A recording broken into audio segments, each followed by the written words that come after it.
What's going on YouTube? It's Teej, back again with another video, and today we're talking about at least one underrated player for each NFL squad. So I got 32 underrated players to bring to the table today, and I want to hear your thoughts on this list down below in the comment section. Who is the most underrated player from each team in the NFL? I'd love to hear your list because mine is certainly not right. It's just how I perceive of it. And I also consulted with a couple of my more casual NFL fans who are not in the diehard, sweat it out, big time bettors or huge fantasy football players. They just kind of watch it when it's on. They enjoy it, but not fully invested into the NFL and following every offseason move, things like that. So consulted with them to see kind of, if these players are the people that they've heard of before. But long story short, trying to find the most underrated player on every NFL team. And there will be degrees to this, like Christian Wilkins, we'll talk about in a second. That's a guy that I think most people would say is pretty good, but I think is a little bit better than that, superstar, star to superstar level. And then there's some guys that I think the mainstream, just general NFL fan is like, who is that? And of course, we want to give those players their shine. But again, my list is not the right list. And especially if you feel like I got your favorite team's most underrated player wrong, let me hear it down below in the comments section. Who is the most underrated player from your favorite squad? I'd love to hear that list and that rationale down below. Hopefully you guys enjoy. Hit that like button if you do. Subscribe if you're new to the channel. And hey, it's a little bit of a slower week. I'm at the beach on vacation, so I do apologize for that. But if you missed the mock draft I did with Alex Barber from Hail Mary Sports on Monday, I'd really appreciate you going back, check that out. If you want to have him back on the channel, that video does really good, then he'd be more willing to do that. So let's go ahead and show him some love and check out his channel, of course, if you have not already. Hail Mary Sports, great NFL content creator there. So great to work with him. And now let's go ahead and jump on to hopefully what is a great list of 32 underrated football players. We're going division by division, starting with the Buffalo Bills. I'm going to go Damien Harris here. There's a lot of hype about, James Cook and him maybe being the guy that, steps up as that nice rushing complement alongside Josh Allen. They drafted tight end in the first round. Feels like maybe we'll see more two tight end sets. I know Damien Harris has missed some time in New England, but I feel like he's been a little overlooked, and there's a lot of Ramondre Stevenson fantasy hype right now. But like Damien Harris, when he was healthy, there were a lot of games where he was more productive. So I don't know, like if he stays healthy and can play the full 17, I could totally see a world where Harris is as much a part of that running back committee as James Cook. And right now, I just don't feel anybody's talking about Damien Harris. So I like the player, I like the talent. He's been productive, stays in the division, doesn't even have to travel that far. I can totally see a world where he's right there with James Cook as the top back in that committee. Then we get to the Dolphins, as mentioned, Christian Wilkins. I think this is a guy that you talk about the best interior defensive lineman, not even including like an Aaron Donald. It's like, okay, well, Chris Jones is right there with Donald now. You have the young guys like, Dexter Lawrence, Sexy Dexy's kind of emerging as one of those freaks. Jeffrey Simmons, a lot of people are saying, could be the next Aaron Donald. And you still have Cam Hayward, who's doing it at a high level despite his age. But I feel like Christian Wilkins is a little lost in that conversation. And of course, you still have players like DeForest Buckner, too, who's great. But again, Wilkins always kind of feels like he's further and further down that list. But man, in the last 2 years, he's really become one of the best pass rushers from the inside. He's just so twitchy. He's just so quick, shoots gaps. He makes it a really hard assignment for interior offensive linemen because of his explosiveness out of his stance. So I feel like he's a really underrated pass rusher. Still some work to be done, maybe to clean up the run defense side of it. Or at least when you look at the PFF grades, he's definitely had a lot more success as a pass rusher over the last 2 years than he has as a run defender. But I think that could also change with some time. And got a new Vic Fangio defense there. That might change it as well. But I feel like he's one of those guys that you really got into that 8 to 10 range for best interior defensive lineman. And I feel like, is he that far away from a Dexter Lawrence? Is he that far away from, Cam Hayward with where he's at in his career? It's just, I feel like he's been a little overlooked there. So I got to put him on this list. Patriots, Mike Onwenu, maybe a guy where the PFF grades took a little bit of a step back last year, but you had Matt Patricia as the offensive coordinator. So I think if any player who had a bit of a down year last year in New England, I'm just going to point that blame on Matt Patricia. Sorry, man. We could talk about it if you have a problem with it, if you're watching this. But yeah, this is a guy that the 2 years before that, though, was playing guard. He was playing some tackle, and he was doing it at a really high level, both as a run blocker and a pass blocker. He's just solid as can get. And he's a huge draft hit for New England, who was looking for a starter, and his flexibility and his versatility, both in regards to being a high-level run blocker, but also more than enough as a pass protector, even at tackle, has gone a long way. And, now we're looking to see Cole Strange take that next step forward, hoping David Andrews stays healthy and continues to play some good football. And then, kind of generally, we're hoping that offensive line stays well together there in New England. A couple new tackles. We'll see how that fares. But right now, I look at Michael Onwenu, I'm like, yeah, I know that guy's going to play some good football, and he can play so many different places that, yeah, young player, but maybe a year or two away from really breaking on the scene for a lot of casual fans. The Jets, Michael Carter II. They're a tough team, and we'll get to a handful of these where it's like, look, you know who the stars of the Jets are. It's Aaron Rodgers, it's, Garrett Wilson, and Sauce Gardner. I mean, watch Hard Knocks. They basically cover all those star-level players, right? So it's like, who is maybe a little under the radar right now?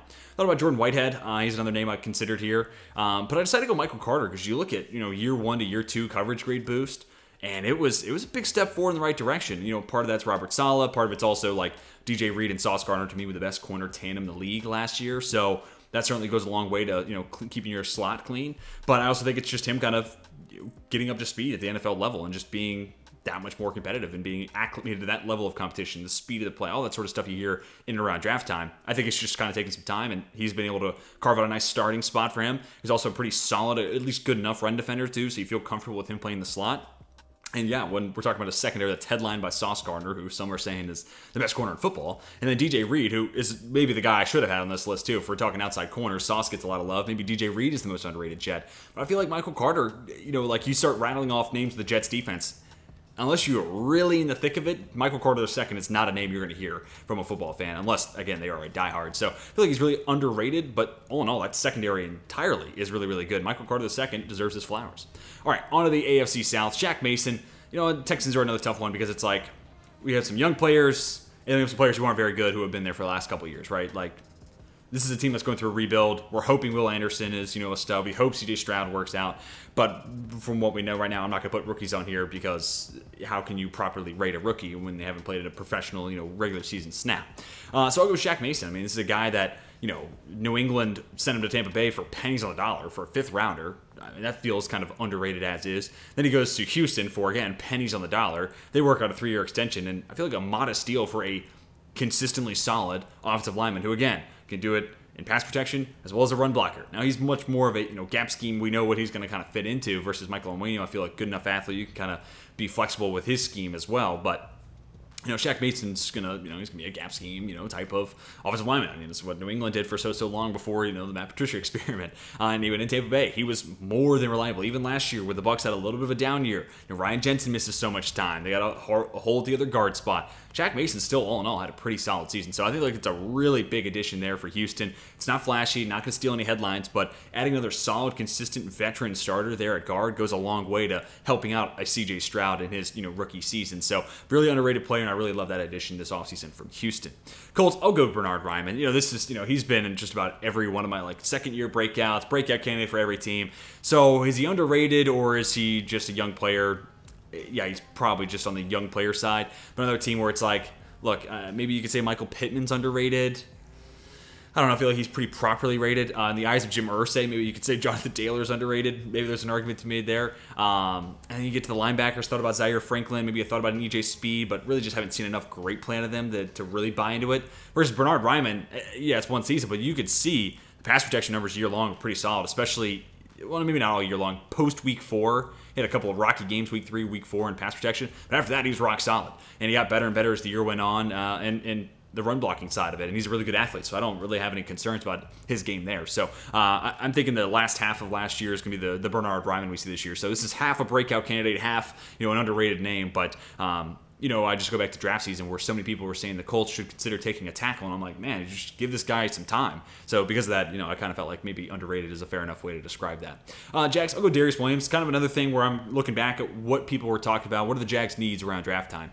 And everyone was like, you add this team a corner. Then I started to see right before the draft, like, if they get a Brian Branch, if they get an Antonio Johnson, they need a nickel corner. Darius Williams is good on the outside. We started to see that rhetoric change a little bit. But up until probably the month and a half before the actual NFL draft, a lot of people were like, dude, give this team another outside corner. And it's like, I don't know if they necessarily need that. I was much more, I feel like, a little bit ahead of the curve, saying give this team like that strong safety, slot corner hybrid, and then I like that cornerback room a ton. Unfortunately, I did not get Brian Branch. That would have been my favorite draft fit of any of the selections from this last year's draft. But Darius Williams has proven to be more than solid as long as he's playing on the outside. Again, literally, if you look at the PFF numbers from when he was playing in the slot versus when he was playing outside, it's almost night and day. He's just the exception to the rule. Yeah, he's small. Yeah, he's not the strongest and heaviest weighing player on the field, but he just instinctively plays the game better. at outside corner than slot. So I feel like he's a really underrated player. Also, he's a guy who was on a Super Bowl winning roster too. Nobody really kind of like mentions that. So I'm not saying he's the greatest player in the world, but I didn't think he needed to be replaced. I thought there was another position that could be filled. That way you can keep Darious Williams on the field and really maximize what that Jags roster could look like. So got to give Darious Williams some flowers here. The Titans, Denico Autry. This was one of the quicker ones I could do. He's not like top tier. Like Christian Wilkins is one of the first names if somebody just generally asked me who's an underrated player. Christian Wilkins, then a guy we'll talk about on the defensive line and the NFC side of this video. Are the two guys that immediately come to mind. Denico Autry is not too terribly far off. Inside-out flexibility, has got pass rush production from, again, both the inside and the out. And last year in Tennessee, with injuries, I mean, they needed somebody to step up. And Denico Autry really did step up in a lot of ways. Now, he wasn't, Nick Bosa, he wasn't Myles Garrett, but for a team that desperately needed somebody to be a competent pass rusher there on the edge, for him to be able to shift outside and step up, that says a lot. He's also a high-level run defender. Again, it's almost like going back to my interior defensive line rankings for 2024. Brandon Dorlus, defensive end at Oregon, D tackle turned D end. They play the run really well, and you kind of see that with Denico Autry, where it's like, yeah, he spent all that time playing inside, where maybe run defense was more of his focus, and really did translate once he moved to the edge. But he was a much better pass rusher than a lot of people would have seen, and it was in a big spot where Tennessee absolutely needed it to happen. So Denico Autry, one of the first teams I thought of when I was doing and preparing this video. Broncos, I'll go Quinn Miners. Tim Patrick's out for another year. You could probably call him underrated. Most normal fans, casual fans probably don't know who Tim Patrick is. So sucks to see him out for the year. Samaje Perine's not a bad shout here either. I feel like you could put a lot of running backs on this list, so I tried to limit myself there. Josie Jewell, another guy I kind of thought about, but he's good when he's healthy. But if I have to add that if healthy caveat, it feels a little tough to put him on this. Quinn Miners just been a solid football player through the first 2 years of his career. And a guy who could play guard or center. And depending on how this year goes for Lloyd Cushenberry, Dalton Risner's still out on the market. I think a team like a Minnesota should probably give him a phone call and try to replace Ed Ingram. But I could also see the Broncos being like, hey, you just want to come back, and try to work something out there. So that could put Lloyd Cushenberry in a hot seat. And given the position flexibility with Quinn Miners, it could be this team's starting center, but previously he's been playing guard, and he's been doing it at a pretty good level. Not elite, not one of the guys I'm saying is a superstar, but nobody really knows who Quinn Miners is. And again, if you talk to casual fans, how many offensive linemen do they know in general, other than their favorite team's offensive line? Maybe, So maybe it's a little bit of a straw man's argument, and I'm kind of using it to my advantage there. But I do feel like he's a pretty overlooked player. And was pretty good right away, too, which is a little surprising. A lot of times rookies who make an immediate impact, they don't go under the rug. But I feel like Quinn Miners did just because he plays into your offensive line, which is a shame because he's a really good football player. Chiefs, Nick Bolton. I would argue to say that within a couple years' time, right? Like I just did my top 5 off-ball linebacker rankings for my top 5 players at every position group video. And there's 3 guys that I like that are pretty young at the top. Fred Warner, of course, headlining it. Then it's Roquan Smith and Shaq Leonard. Then you get the 2 older guys, Levante David and Demario Davis, and it's like we could be a year or 2 away from those guys not being on the list or not even being in the league, right? They just might outright retire. So then it's like, could Nick Bolton sneak on that list? He is the kind of the player that the Chiefs expected to get out of Missouri. He's actually a little bit better in coverage than probably they thought. But man, this guy's great at playing the run, great at crashing downhill. Maybe get a little bit more production out of him as a pass rusher, but you kind of got Willie Gay Jr. for that, plus what he could do in coverage. But Bolton's become a more than serviceable zone defender. Good enough athleticism to kind of roam across the middle of the field. And for a Chiefs defense that, it doesn't have to be the reason they win games. He is more than serviceable as a run defender, which, you look at these, headline teams, what could derail the Kansas City Chiefs and the Buffalo Bills and the Cincinnati Bengals and all those sorts of Super Bowl contenders beyond injuries. It's like, well, if a team like Baltimore came into their place and controlled the clock, kept that star quarterback on the sideline, I could see them squeaking out like a 28-24 win or a 21-17 win. Like you hear that all the time on pregame shows, right? Like they want to control time of possession, keep that good quarterback on the sideline. But Nick Bolton's such a good run defender that it goes a long way to preventing teams being able to do that to Kansas City, man. So, and again, with the growth that he's had in coverage, he's become a really well-rounded linebacker. And 3 years' time, he might be a guy who's on my top 5 off-ball linebacker rankings, which is really, really cool to see if you're a Chiefs fan. Chargers, I'll go to Jamaree Salyer. Again, I don't like using these second-year players because it's like, how, kind of like I said with rookies, how can you properly rate a rookie when they haven't played much? Second-year players, I kind of feel the same way because at best, they played 17 games. At best, if they had a Super Bowl run, they played in the wild card round. We got 21 games. That's still not a whole lot in the grand scheme of things. But I look at Jamaree Salyer, and it's like, okay, cool, Rashawn Slater's back. And that's kind of the offensive line. That's about it when I come to talking to general Chargers fans. So they're like, okay, cool, we're good now. And I'm like, well, you're kind of missing the other key boost out of that is like Jamaree Salyer was more than serviceable at left tackle. Like he was a plus level, above average level tackle last year, and he was drafted to be a guard. And he was drafted in the same draft as Zion Johnson, if memory serves. And who knows, with him kicking back inside after what we saw at tackle last year, is he the better interior offensive lineman out of those two?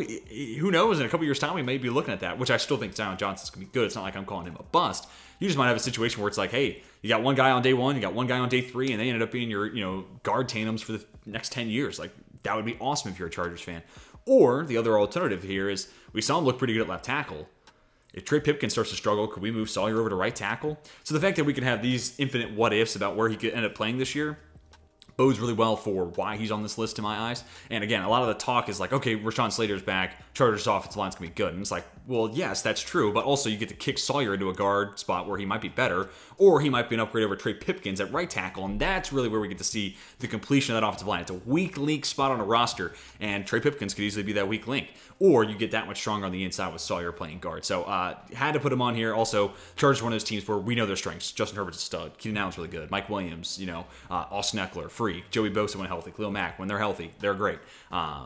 So, underrated players are kind of hard to come by for the Chargers. Then we get to the Raiders. I'll go Nate Hobbs. Not a defense that I really love. Thought about Jermaine Illuminor, but really it's just last year, and that could be a flash in the pan. Who knows? So decided to pass on him, go with Nate Hobbs, who rookie season 2 years ago was great in coverage. Last year, the coverage grade took a dip, and not that I don't think he could eventually become a decent outside corner, but year 1 had all but, like 5% of his snaps played in the slot, and then last year, all but 10% of his snaps played on the outside. And to me, he's a slot corner. But the one thing that was consistent between both years, despite the change in coverage grade, run defense grade was about the same, right there in the mid 78 range, like 78.5 to then right around 79 the next year. And it's like, okay, we're consistently seeing that greatness, and also a pretty good, pressure, pass rush grade using PFF's numbers. So, again, a guy that just kind of feels like the prototypical slot corner defender. So I'm hoping this year we could see him more in that native position. Also, it's year 2 in that Patrick Graham defense, which I could see where it's challenging enough to where it takes, another full offseason to really feel comfortable in it. So there's not a whole lot of pieces of that Raiders defense I like other than Max Crosby. But Nate Hobbs is one of those guys where maybe gets a little overlooked because of that, where it's like it feels like it's Crosby and nobody else, that we kind of sweep Hobbs under the rug. I think he's in for a bounce back year 3 because I think he's just an overall underrated player for a defense that needs any and all talent that it can get. All right, on to the AFC North, the last division for the AFC. Morgan Moses, just still solid, steady, dependable, and he plays for $5 million a year. That's one of the best bargains in the NFL. I'm not saying he's a superstar, but man, there are going to be a lot of offensive linemen throughout the rest of this video, and it's because anytime you get a guy who's just league average, we focus so much on the elite that we kind of forget about those guys who are average or above average, in that good, not but great tier. But the NFL's got a shortage on offensive linemen. So anytime you get a plus-level starter like Morgan Moses for $5 million a year, that's an absolute steal. And again, when you talk about best offensive tackles in the league, Morgan Moses is never popping up in those conversations. And I'm not saying he is one of the game's best. I'm just saying he's one of the game's most serviceable. And he's a really good fit for that Ravens offensive line, keeping a strengthless big. And I love, despite not being a Ravens fan, being a Steelers fan instead, loved when they added him a couple off seasons ago. Bengals, DJ Reader, this was kind of an easy one because it's like, when you talk about the Bengals and why they're great, what do people rattle off? Joe Burrow, the improved offensive line. It's still, maybe not perfect, but, the strides they've taken since 2 years ago when the team lost the Super Bowl, Joe Mixon, and the wide receivers. And then, maybe some people, weirdly enough, throw Zach Taylor in there. No hate intended. But I think this year we'll start to hear more love for Lou Anarumo. I think he will get a head coaching job if the Bengals defense is anywhere near top 10 this year, which I expect them to be. So I think, every, NFL Sunday countdown you watch on ESPN before games kick off or whatever you watch, you'll hear, these pundits say, that the passing attack's great, Joe Burrow's awesome, Jamar Chase, freak show, but Lou Anarumo really is a key part. You're going to hear that a ton, I think, before every Bengals game. But I think another guy that's going to get overlooked because of that is DJ Reader. He has been, last year, coming off a elite pass rush year, which is awesome because he's consistently one of the best run-stopping D tackles in the league. And even if he's not an elite pass rusher, that's fine. We don't need him to be Aaron Donald every year. But if he is one of the game's best run defenders, and you're just getting average to above average pass rush, and you're throwing that in the mix with Trey Hendrickson, a really stout linebacking core, a deep secondary, and a great defensive coordinator, that's more than enough. And it's a really nice defensive line across the board in Cincinnati. I like the ends. I like the interior as well. And again, Lou Anarumo is going to get his praise this year, and rightfully so. But because of that, DJ Reader is going to go a little under the radar. And again, How do you beat the Chiefs? How do you slow down the Bills offense? How do you slow down the Bengals offense? Controlling the clock, running the ball. DJ Reader makes that really, really hard to do against Cincy. Then we get to the Browns. Juan Thornhill. I know he's a new addition, but he always kind of felt a little underused to me. And Kansas City, they insisted on having a 3-safety rotation, and I felt like that was snaps that went to Daniel Sorensen that should have gone to Juan Thornhill. That's okay. Now he's in Cleveland, where I think that's going to get evened out a little bit. It should be him and Grant Delpit, kind of leading the way there in Cleveland at the safety spot. And I just look at a guy who's a sure tackler, really stout in coverage, both playing over the top, and I think he can even do some zone coverage stuff in the box and hold his own in the slot depending on what the coverage assignment is. It may not be the world's hardest hitter, may not be the craziest blitzer, anything like that, but he's just solid, stable, and I feel like you ask most people about Juan Thornhill, they'll either ask, who is that? Or they'll be like, yeah, he's okay. He's fine. He's on the Chiefs, right? And, I feel like he's an above-average plus-level safety. And I could see this being the year where he has that breakout type of season. So, again, is this a breakout video? Is this, an underrated video? It's almost one and the same. I could see this being the year where he breaks on the scene and we're talking about, hey, Juan Thornhill's a really underrated safety. I'm just trying to get out in front of the curb. I'm calling my shot here. Juan Thornhill, really underrated player who can do a lot of good things for that Jim Schwartz defense in Cleveland. Steelers, I'll go James Daniels. Part of the reason I consider him underrated, and for those who don't know, I'm a Steelers fan, so I'm just trying to keep an eye on what my Steelers friends and counterparts are talking about with the team, especially now in camp. And Isaac Seumalo was a really beloved free agent signing, 3 years, $24 million. That's the exact same contract we gave James Daniels, but felt like because we did it with Seumalo, it was like he was the new shiny toy, so we had to put our attention onto that. Then we drafted a first-round tackle, so we're all focusing on Broderick Jones. And it's like, man, don't forget about how good of a steal James Daniels was. Again, guard center flexibility. Last year he was pretty solid, pretty good in pass protection. Part of that is, when you look at PFF's grades, part of the reason he has a high PFF pass protection grade is because that offense gets the ball out so quick. So they're protected a little bit from that number standpoint. But even just from what I saw week in and week out, a consistently really, really good player and a really good run blocker as well. So I think don't let Seumalo and Broderick Jones, the new shiny toys, let you forget about how good James Daniels is. And really, it's all those moves collectively just kind of bringing this offensive line closer to average compared to where they were 2 and 3 years ago when they drafted Najee Harris. Thought that was going to be the fix of the offensive line, or the run game. And in reality, that offensive line was still bottom 5, bottom 7 in the league. So now I feel like they've done enough, these small mid-market moves, 3 years, $24 million for Seumalo and Daniels, plus you draft Broderick Jones. That's a big investment. I feel like they've done enough across the board to repair that offensive line, but don't, just because there's 2 new guys, don't let that let you forget about James Daniels and how solid he is. Then we get to the NFC side of this video. Terrence Steele. I had a breakout candidate for every team list, and Steele was one where it's like, is he really a break? I feel like Cowboys fans love this guy. But I feel like once you get outside Dallas Cowboys fan circles, it's like, Terrence Steele?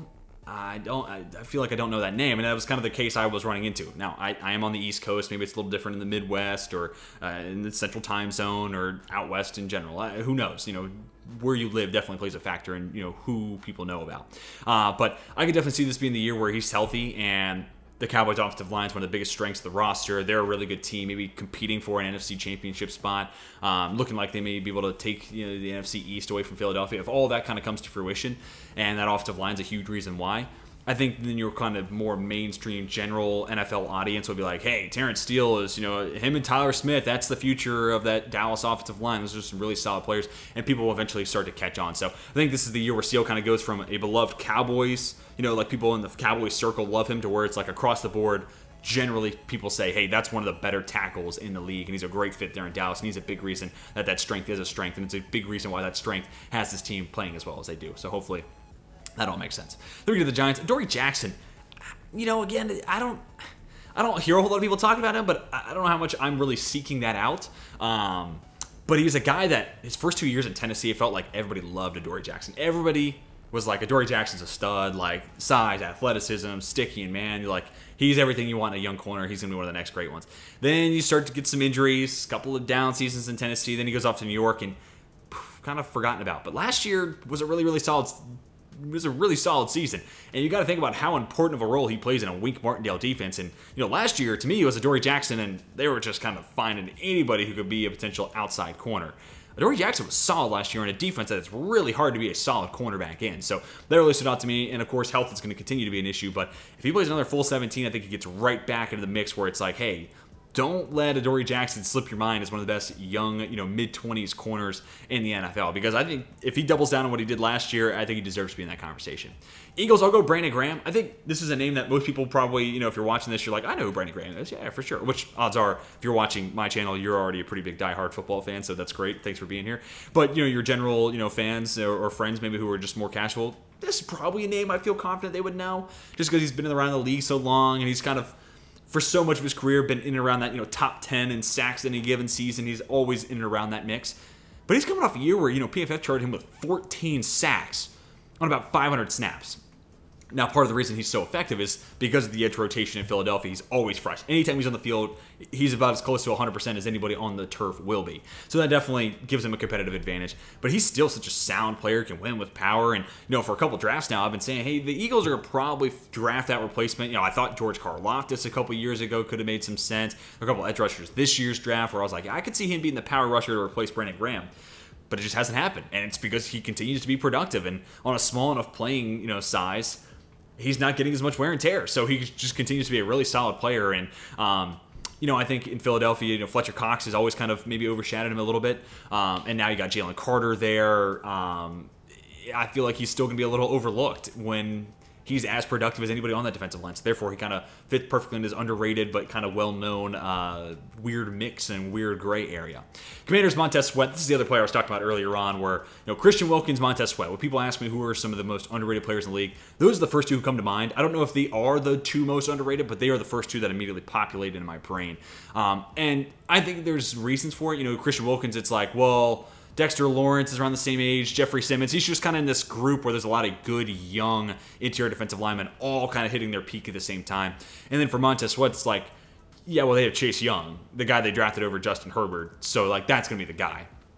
But Young's missed a lot of time, and Sweat has been consistently a great run defender, more than serviceable setting the edge, and has been a way better pass rusher than I think, including myself, a lot of people thought he would be, especially right away. Even his rookie season, he was a pretty decent pass rusher right off the jump, and he's only gotten better year over year over year. And he was this kind of freaky athlete from Mississippi State, but felt like there's a lot of work to do in a pass rush standpoint, just from a technical side. But man, oh man, he's made you forget about that. But again, because Chase Young's on that defensive line, Jonathan Allen's on the defensive line, Daron Payne just got paid.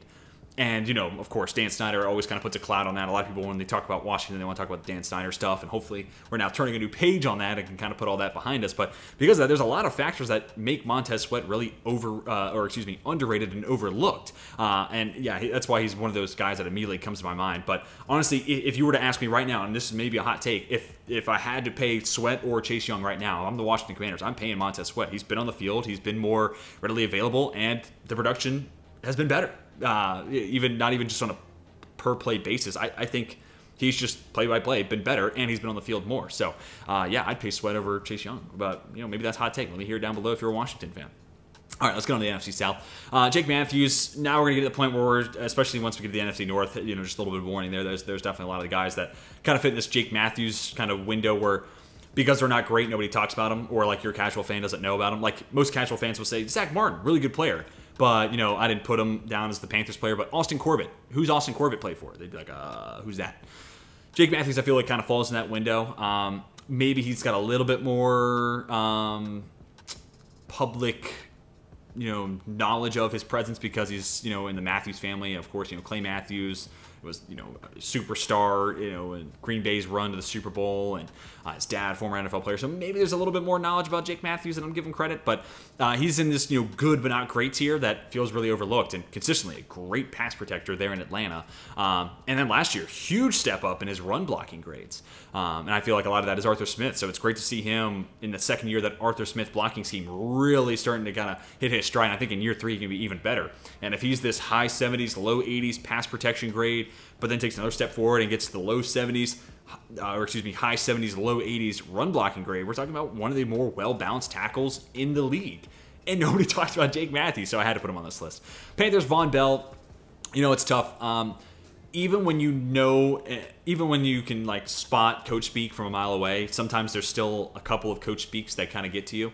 And I feel like maybe Vonn Bell is mine. I feel like I'm kind of bracing myself for that. But when you hear Lou Anarumo talking about, hey, Vonn Bell's going to be a free agent, Bates about to be a free agent, but Vonn Bell, that's going to be a huge loss if we miss out on him. maybe that kind of lingered with me more than it should have. But that being said, then also seeing day one of free agency, Carolina makes the initiative to go out there and sign him. And, Ejiro Evero as a defensive coordinator, I think is a really, really smart guy. So I would love to see what he's going to do with Von Bell in that defense. And he's a guy that I think playing over the top, he's fine, he's serviceable, he's an average player there, but get him in the box, let him play downhill, let him be a high-level run defender, let him just kind of congest that area of the field, and he's become a really nice player. And he's got enough ball hawking skills, especially once he's inside the box. I think that's kind of where we see it go into that next level where he's reading the quarterback and can make some plays in the football. So, because he played with Jesse Bates, I think he's a little overlooked. And, maybe it's me falling for coach speak, but Lou Anarumo saying, hey, that's the loss. Jesse Bates isn't going to be easy to replace, but Von Bell, that's the loss that could really, really hurt us. And now they lost him. So we'll get to see, it's kind of an A-B comparison. How much better does he make Carolina's secondary, and how much worse is Cincinnati's defense because Bell's not there? Saints, I'll go Rashid Shaheed. Another team where you know who's good on New Orleans. No more Marcus Davenport, so Cam Jordan's got a huge role to play. Demario Davis is a stud. Michael Thomas, when he's healthy, should be pretty good. Chris Olave could end up being a top 5, top 8 wide receiver by the end of the season. A lot of love for those guys. Alvin Kamara, when he's not suspended, of course, a freak show. So I'm Rashid Shaheed, and it's really kind of just off some splash plays last year, but he's a guy that felt like every time I saw him touching the ball for New Orleans, great things were happening. Not just good things, but great things. This guy felt like a chunk play waiting to happen every time he touched the pigskin.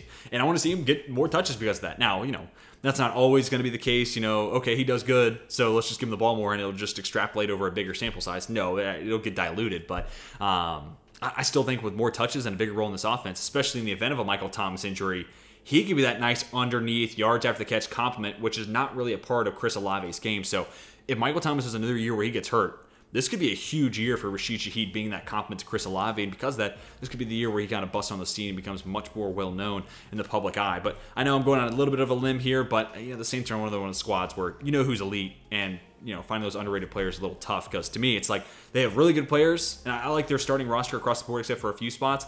Those few spots I don't like, it's like that's a replacement level player, right? You just need to move on from that guy. It's not that they're underrated. I just think they need to get better there.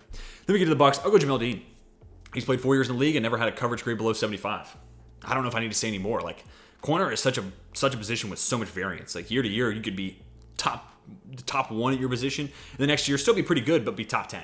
Or you could have a Jalen Ramsey year like last year, where it's like, hey, maybe that was a little bit of a down year for his grades, but the assignment changed so much that it's not really the same Jalen Ramsey and the same role that he was playing 5 years ago. So it's tough to say. So to see that much consistency out of Jamel Dean's game, granted, under all the same defensive mind, Todd Bowles, for the same team, the division hasn't changed drastically, really. So yeah, that's totally fair. But Carlton Davis has had ups and downs. Sean Murphy Bunting, when he was a Buck, started hot, really cooled off thereafter. Levante David was another guy I almost put on this list because, I got into an argument basically with one of my friends that, he was like, he's not a top 5 off-ball linebacker anymore. And I was like, yeah, he is.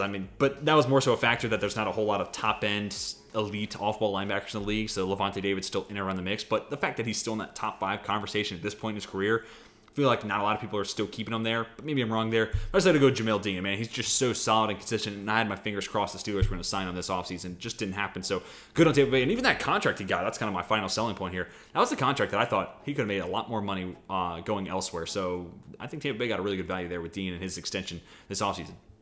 All right, on to the NFC West, 2 more divisions to run through. I'll go James Conner. There's just not a lot about the Cardinals roster that I like. And Hollywood Brown was traded for a first-round pick, so I almost immediately kind of had to cross him off the list. Because you compare him to A.J. Brown, who both traded in the same draft night for a first-rounder. Which one of those deals worked out better? Obviously, A.J. Brown's a better player. But I'll go James Conner. Obviously, injuries have been, they kept him off the field a lot last year, but solid pass catcher, can run outside the tackles, can run inside it. And he's not oh my gosh, best running back in the league or anything like that. But he's just solid, steady. And again, you can say that about a lot of different running backs. It's a deep position group across the NFL. But because now he's in Arizona and we're kind of anticipating the Cardinals being not very good, look, he's getting a little overlooked. And, he's still probably somewhere in that top 32 range of running backs. He deserves to be an RB1 somewhere, or at least the headline name in the committee. And I feel like I'm just not hearing a whole lot of people talk about that. But again, I do have to point out that I do live on the East Coast. So maybe some of these, AFC West, NFC West teams, I'm a little off on who's underrated. Then we get to the Rams. We'll go John Johnson III. This is kind of a half, breakout, return to form prediction, as well as a underrated player. Like, he just wasn't really good in Cleveland. And I could have gone Rob Havenstein here, but just kind of using the same argument that I'll use on the next screen as well as with Jake Matthews. He lands in the good but not great territory, so he's a little overlooked. But there's also been a lot of years where people were like, hey, the Rams really have not a very good offensive line except for Rob Havenstein. And then they got Andrew Whitworth, and they kind of pieced together the interior, and it was like, okay, they got good tackles. But so I feel like he's been a part of what people see as a strength for LA for a while now. John Johnson III definitely was that guy. Like, he definitely was a big part of the reason why people like the Rams defense, especially the year they won the Super Bowl. But now I feel like he's been forgotten about because he wasn't good in Cleveland. And, I mean, there have been plenty of careers that have gone to Cleveland and withered away. So I can see where now he's kind of outside the public radar. I feel like not even a lot of people talked about his signing, his return to LA. I felt like that could have gotten even more run on social medias and, you know, with different talking heads who cover the NFL. But it really wasn't covered that much. It was just kind of an afterthought. Oh yeah, John Johnson III is going back to LA. Cool, that's nice to see him go back.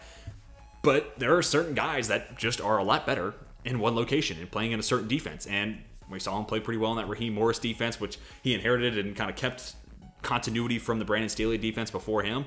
And it's a good spot for John Johnson III. So I wouldn't be shocked whatsoever if he like returns to form and is back in that, you know, top 10 safety conversation now that he's back in Los Angeles playing for Coach Morris. And man, the Rams need it because right now it's Aaron Donald and nobody else. So anybody who can step up, John Johnson III could partner up with Jordan Fuller and give him a nice safety duo on the back end. That at least gives them one other area of strength on that side of the ball.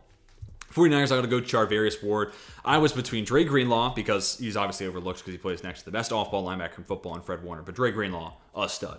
If Azeez Al-Shaair was still there, he probably would have been in my running, but he's now in Tennessee. Then we get Brandon Ayuk. Deebo Samuel, I think, is probably the better football player, but if we're talking pure wide receiver, I think I might lean Ayuk there. It's just the advantage of having Deebo legitimately take snaps at running back is just so great. And it allows Shanahan to do so many different things and create so many different mismatches. Not only with him legitimately just playing running back, but it's like you put in the backfield and he's marked up against a linebacker who has no shot in hell keeping up with him one-on-one. So it's just like you can play so many different games with that. So I thought about Ayuk just from a pure receiver perspective because he does feel a little overlooked. But coming off a 1,000-yard season, starting to feel like there's a lot of buzz there for Ayuk. So I had to go Charvarius Ward because, again, I feel like I talked to a lot of casual fans. And I'm like, hey, what do you think about Charvarius Ward? And they're like, bless you. We're like, what'd you say? What was that? And that's wrong because, I mean, he was fine in Kansas City. He was like average to above average maybe. Last year, he was coming off a really solid season. Great coverage grade. And he plays, you know, at the line of scrimmage a ton. I mean, they you know, the defense in San Francisco has kind of shifted. You know, it started out cover 3 heavy. They've done a little bit more quarters. But Charvarius Ward has done a fair amount of press coverage. And he is, even if it's cover 4, it's basically man coverage at that point. He's just playing a lane. And he's been huge. And, you know, I know there's a relationship to this. Well, they have a great pass rush, so Charvarius Ward will be kept clean. Well, I could argue just as much. That pass rush looks great because now San Francisco has a legitimate number 1 corner who may not be Jalen Ramsey, Jair Alexander, Sauce Gardner, Pat Surtain, but he is an above average, plus level, pretty good number 1 corner. And that makes that pass rush that much more potent because the quarterback doesn't have that number 1 read wide open. He can't get that pass through to his number 1 guy. So it's a little bit of a symbiotic relationship. I think there's some mutual interest shared between those two parties. You know, pass rush versus, you know, coverage. It's chicken versus the egg argument.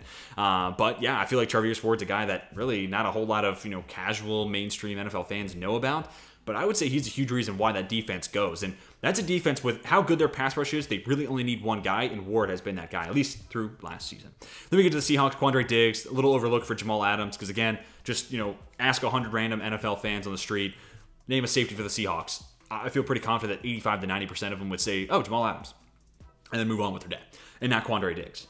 But really, as much as Adams could play over the top free safety, I like him a lot more, and I've enjoyed even just how Seattle has kind of dipped their toes in the water of using him at edge and using him as a pass rusher, because I think he could do that. He could play some linebacker. They got a little bit of a crowded linebacker room, but, you know, a year or two ago where there was a little bit more of an opening there, I would have entertained that. But I also think, you know, in a perfect world, Quandre Diggs letting Jamal Adams play strong safety and live in the box, that's better for that defense. I think that's just a better deployment of both those guys. Quandre Diggs, you know, at least Kirby Joseph, I can say, yeah, well, he's going into his 2nd year, so that's why. Quandre Diggs been around the league, man. Like, you know, the Lions traded him away after it felt like he was going to be a productive player for them. Goes to Seattle, and he's been nothing but solid as the over-the-top free safety. Will he do much more than that? No, but still the impact that brings is massive. I'm not saying, you know, he's not Earl Thomas. Earl Thomas can play over the top free safety and do a ton of other things to be one of the best in the game. Quandre Diggs has a specialized role, and he's really damn good at it. And just because he's limited to that doesn't mean he's not somebody who should be in that conversation for top 10, top 12 safeties in the NFL. I feel like he's a little overlooked there. And I don't know, when you take into account availability, him versus Jamal Adams, like who's the more integral part of that defense? I think there's a conversation to be had there, which I don't think a lot of people would be willing to have that conversation. They just default to Jamal Adams makes a lot of money. He's a superstar once in his career. He's the guy. I don't know. I think the margin's a lot closer than a lot of people want to give it credit. Last division to talk about, and holy offensive line, Batman. The Bears, Braxton Jones, 5th rounder that I felt like played pretty well last year, especially as the year went on. I felt like he got better. Now, I know some penalties. I've had a lot of Bears fans, I've had conversations with them where it's like, I can see where, the PFF grades are good and, the offense kind of kept them clean, and it certainly helps having Justin Fields. But, I've even had some Bears fans say, hey, the second half was definitely better than the first half. And if they clean up some of the penalties and just those little things that young players can struggle with, then, okay, we might be onto something. And even the fact you're talking about that for a 5th round pick is awesome. Because trust me, the Steelers drafted Dan Moore in the 4th round, and I was hoping to have this conversation after he was drafted, but we haven't. So trust me, Bears fans, you got better off than I think you maybe see it, but hopefully you understand. I think Braxton Jones is an underrated young player. And now, all the talk about Chicago's offensive line is going to be Darnell Wright at right tackle. He was their 1st round pick, drafted in the top 10. They spent money on Nate Davis. I feel like this is going to be another year where Braxton Jones kind of goes by the wayside, but that might be for the better for him. Honestly, keep the eye off of him.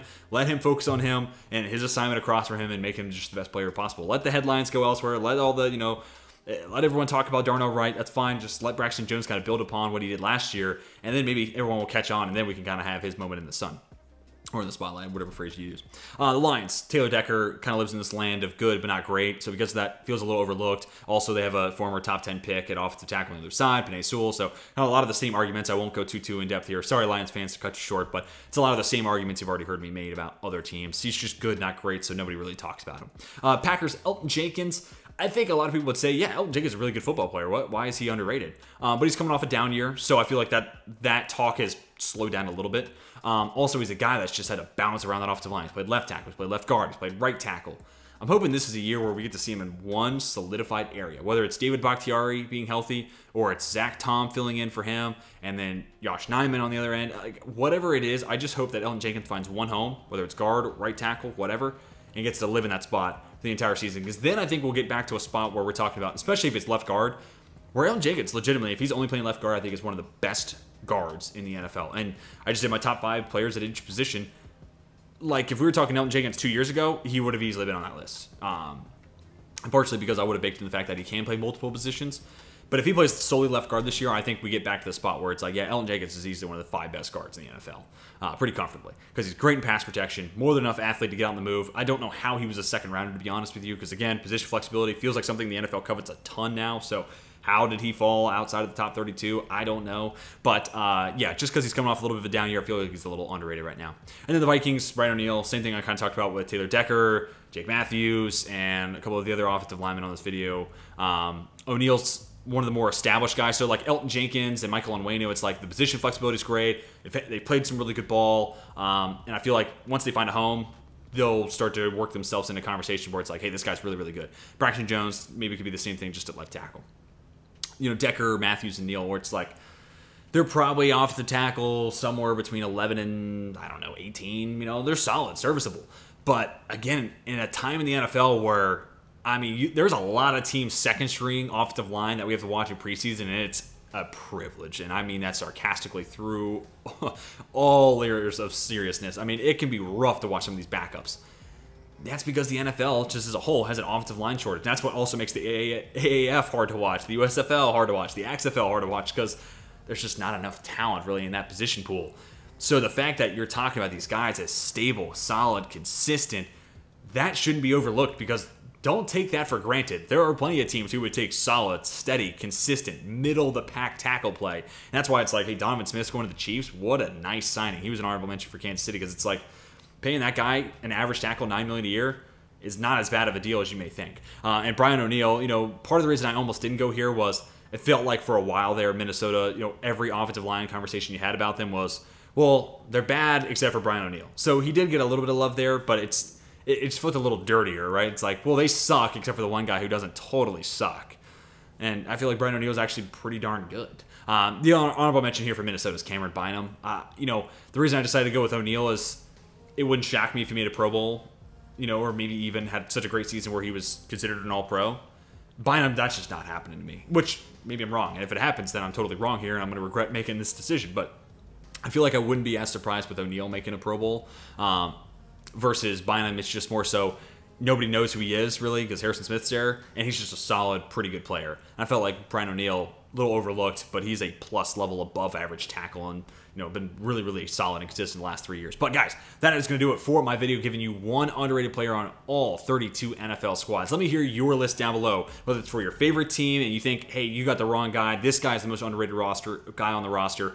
Let me hear that name and why you think that down below. Or if you want to comment on the other teams, I'm totally cool with that. We all love football here, so if you want to tell me why Elgton Jenkins isn't the most underrated Packer, let me hear it down below in the comment section. But hopefully you guys enjoyed. Hit that like button if you did, and subscribe if you're new to the channel and want to see more football coverage like this. And hey, we're about to be at the NFL season. You can't have enough NFL content coming your way, so hit that big red subscribe button down below. But that's going to do it for me. Hope you all have a fantastic rest of your day. And until next time, my name's Teach, and I'm signing off.